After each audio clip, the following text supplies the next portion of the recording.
오늘은 이사야 1장 18절의 말씀을 은나팔이라는 제목으로 설교했던 찰스 스펄전 목사님의 설교 가운데 세 번째 요점인 충만한 효력이 있는 용서의 약속, 그리고 이 설교의 마지막 요점인 네 번째 요점, 가장 엄숙하고 중요한 시간, 이 내용을 함께 읽고 묵상하도록 하겠습니다. 먼저 본문의 말씀을 읽겠습니다. 여호와께서 말씀하시되, 오라, 우리가 서로 변론하자. 너희의 죄가 주홍 같을지라도 눈과 같이 희어질 것이요 진홍같이 붉을지라도 양털같이 희게 되리라.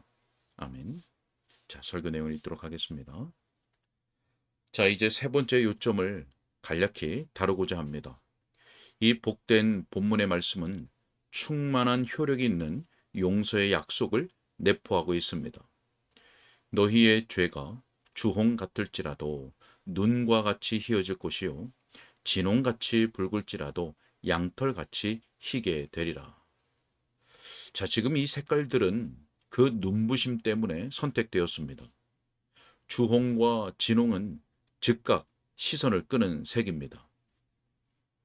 사람이 입고서 유별나게 눈에 띄지 않고 다닐 수 있는 어떤 색깔들이 있습니다. 하지만 사람이 주홍 옷을 입을 때 그는 아주 멀리서도 식별될 수 있습니다. 어떤 죄들은 충격적이고 지독하게 눈에 띄는 죄들입니다. 여러분은 그것들을 간과할 수 없으며 죄인 스스로도 그것들을 자백하는 수밖에 없습니다. 하지만 여러분이 알다시피 그 히브리 단어는 깊이 스며드는 염료로서 이중으로 염색하였다는 개념을 전달합니다. 양털이 오랫동안 염료에 담겨 있으면 그 색은 빠지지 않습니다. 비록 여러분이 그것을 씻거나 오래 사용하여 닳게 하여도 그 섬유 조직을 파괴하지 않는 한 그 색깔을 없앨 수가 없습니다. 많은 죄들이 이 등급에 속합니다.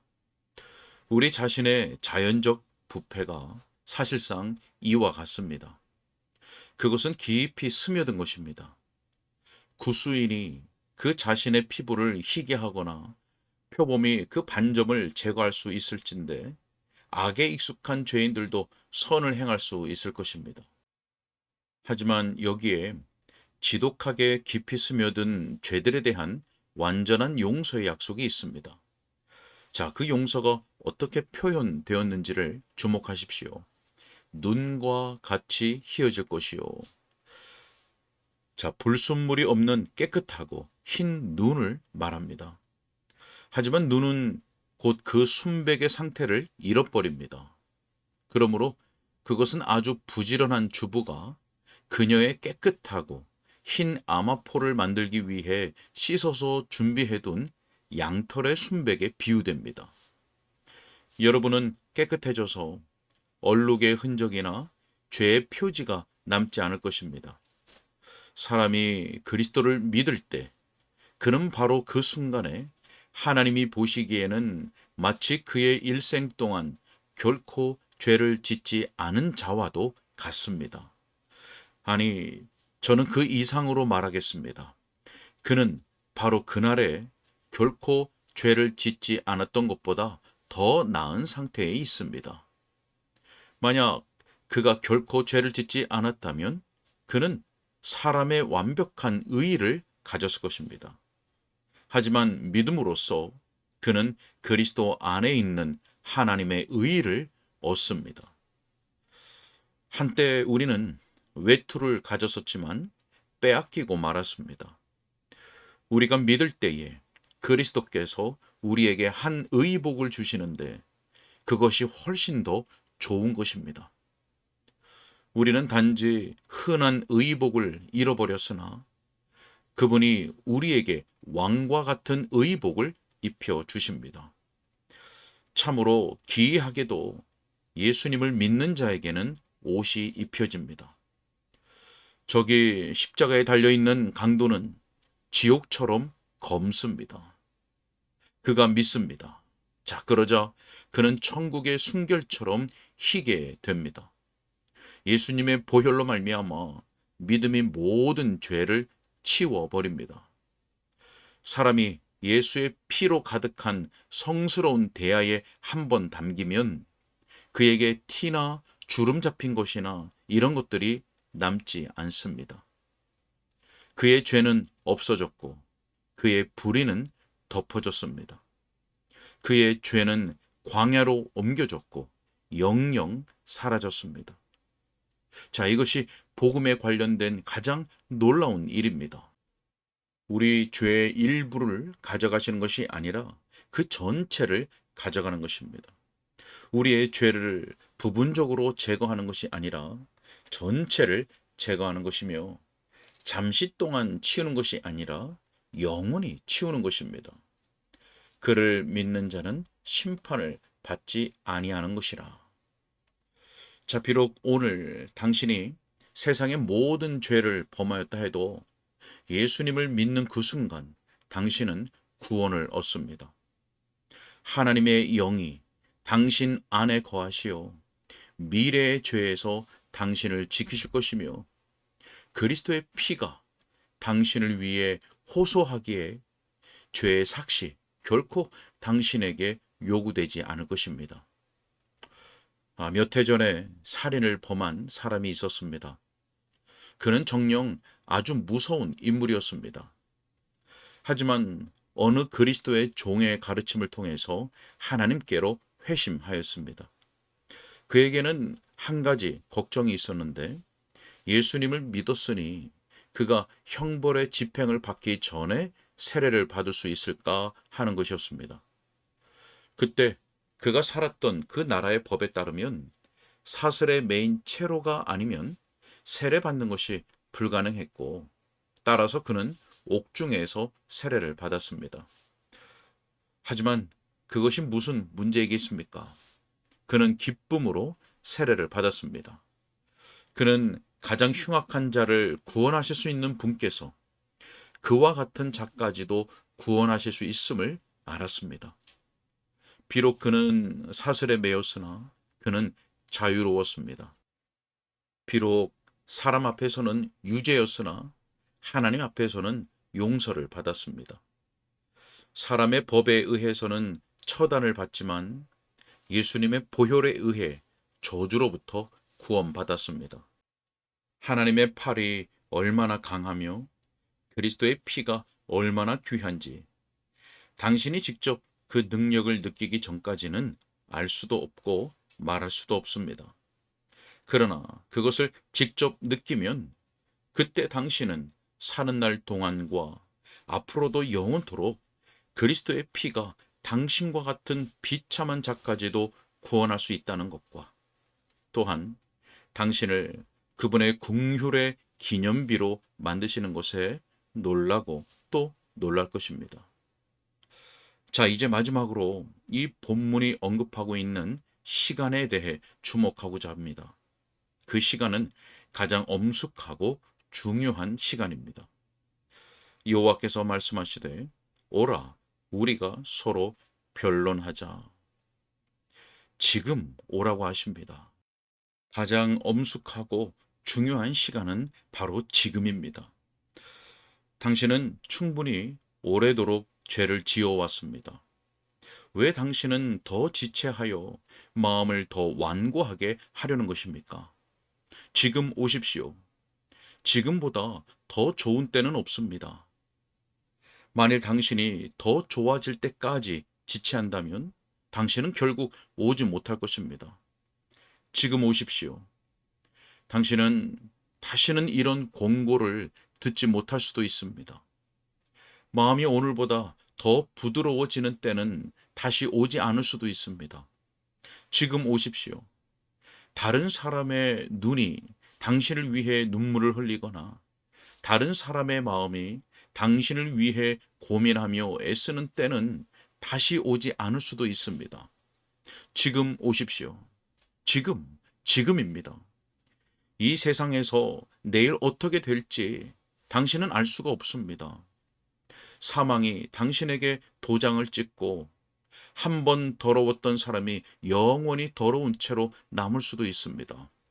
지금 오십시오. 내일 당신의 마음은 돌보다 더 굳을 것이고 하나님이 당신을 내버려 두실지 모르기 때문입니다. 지금 오십시오. 지금이 하나님의 때이며 내일은 마귀의 때입니다. 히브리서 3장 7절로 9절에 말씀합니다. 오늘날 너희가 그의 음성을 듣거든 광야에서 시험하던 날에 거역하던 것 같이 너희 마음을 완고하게 하지 말라.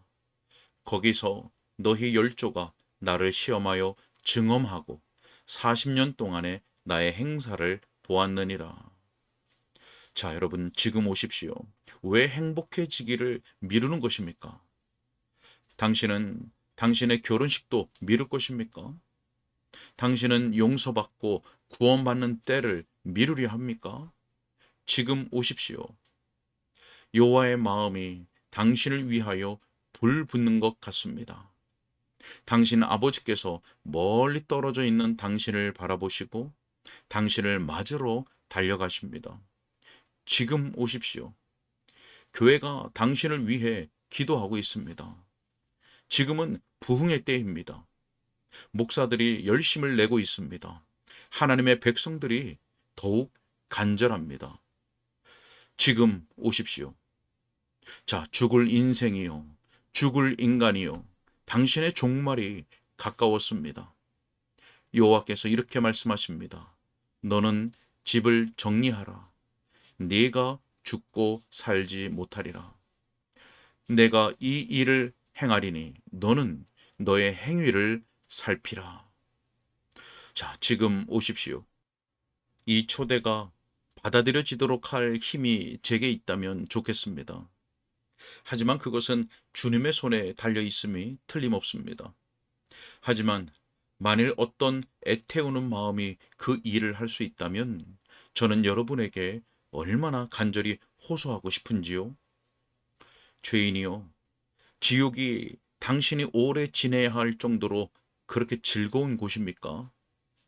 천국이 당신이 잃어버려도 좋을 만큼 그렇게 보잘것없는 곳입니까? 하나님의 진노가 당신 머리 위에 있음에도 그것을 애써 피해야 할 이유가 없단 말입니까? 완벽한 용서가 얻을 가치가 없단 말입니까? 그리스도의 보혈이 무가치하단 말입니까? 구주께서 죽으신 것이 당신에게 아무 일도 아니란 말입니까? 사람이요, 당신은 정녕 바보입니까? 당신은 미쳤습니까? 만약 당신이 바보짓을 해야 한다면 당신의 금과 은을 가지고 장난을 치더라도 당신의 영혼을 가지고는 그리하지 마십시오. 만일 당신이 바보짓을 해야 한다면 미치광이처럼 옷을 입고 가면을 쓰고 뺨에 페인트를 칠하고 치욕 가운데 거리를 활보하십시오. 하지만 왜 재미 삼아서 당신의 영혼을 지옥에 던진단 말입니까? 왜 당신의 영원한 유익을 사소한 편리 때문에 잃는단 말입니까? 사람이요, 지혜로우십시오. 오 하나님의 영이시여, 이 죄인을 지혜롭게 하옵소서. 우리는 말씀을 전할 수 있지만 그것을 적용하시는 이는 당신이십니다. 주여, 그 말씀을 적용시키소서. 오소서, 위대한 영이시여.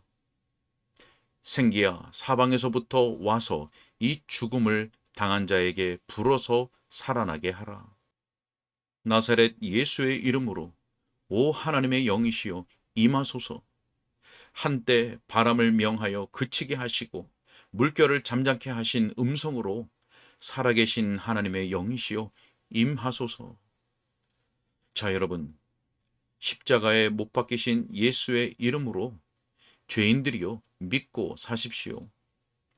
저는 지금 저 자신의 이름으로 말씀을 전하는 것이 아니며 나 자신의 힘으로 말하는 것도 아닙니다. 오직 십자가에서 죄인들을 위해 자기를 내어주신 그분의 이름으로 말하는 것입니다. 너희가 회개하여 각각 예수 그리스도의 이름으로 세례를 받으라. 주 예수를 믿으라. 그리하면 구원을 받으리라. 자, 축복의 말로 여러분을 보내기를 바랍니다. 우리 주 예수님의 은혜와 아버지의 사랑과 성령의 교통이 그리스도를 믿는 모든 자에게 이제와 영원히 함께 하시길 빕니다. 아멘. 여기까지입니다. 네. 오라, 우리가 서로 변론하자. 자, 이 말씀은 가장 흉악한 죄인들을 향한 하나님의 초대입니다. 죄인 중에 괴수도 최상의 은혜의 대상이지요. 너희의 죄가 눈과 같이 희어질 것이요. 이 말씀은 우리의 죄에 대한 완전한 용서의 약속입니다. 우리 주의 성령께서 이 설교를 듣는 모든 분들의 심령에 죄사함과 의롭다 하심을 얻게 하는 그리스도의 보혈의 그 능력을 깊이 경험케 하여 주시기를 간절히 소원합니다. 그래서 많이 용서받았기에 주님을 더 많이 사랑하는 참된 신자들을 통하여서 복음이 확장되고 하나님의 나라가 진전되고 교회가 더욱 새롭게 되게 하시기를 간절히 소원합니다. 기도하겠습니다. 살아계신 하나님 아버지, 오늘도 주의 복음을 듣게 하신 것을 감사합니다. 택함받은 죄인들에게 성령의 유효한 부르심을 허락하여 주옵시고 이미 구원받은 자들에게는 구원의 기쁨과 주님을 사랑하는 그 마음을 더욱 뜨겁게 일으켜 주옵소서. 그리하여서 참된 신자들을 통하여 주의 교회와 또 이 나라를 새롭게 하여 주옵소서. 주님 그 덕하옵고 예수님의 이름으로 기도하옵나이다. 아멘.